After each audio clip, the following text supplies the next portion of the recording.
I may have been the smart student, but the way I was studying was far from smart.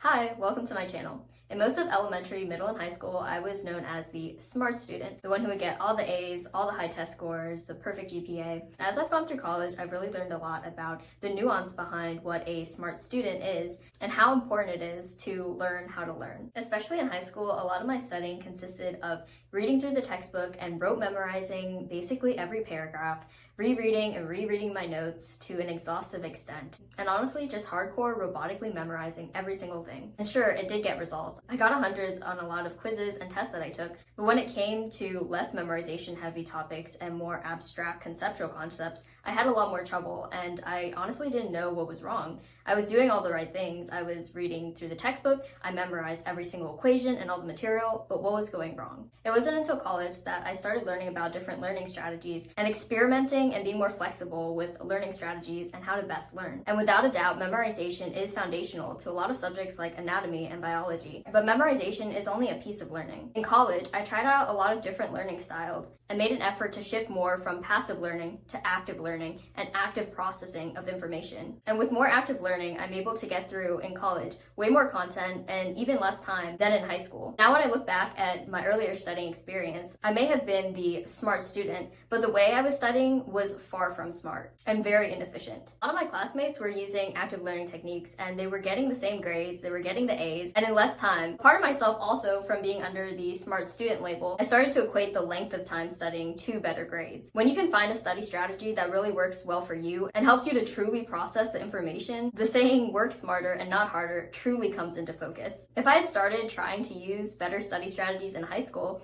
I would have freed up so much time to do things I enjoy and to learn even more information. And this isn't to say that you can still get good grades without putting in the work. But if you're able to find a strategy that works better for you, the work that you do put in comes out with much higher dividends. If you're currently a student, my advice is to not be afraid to try new study strategies and don't be too rigid in your learning. Learning is definitely a dynamic process, and even now, my study strategy is constantly evolving and constantly changing. To my younger self and anyone else who's going through the same thing, the smarter student is not always the one who works the hardest, but the one who can learn how to learn and can adapt to the learning process. All the best, and I'll see you in the next one.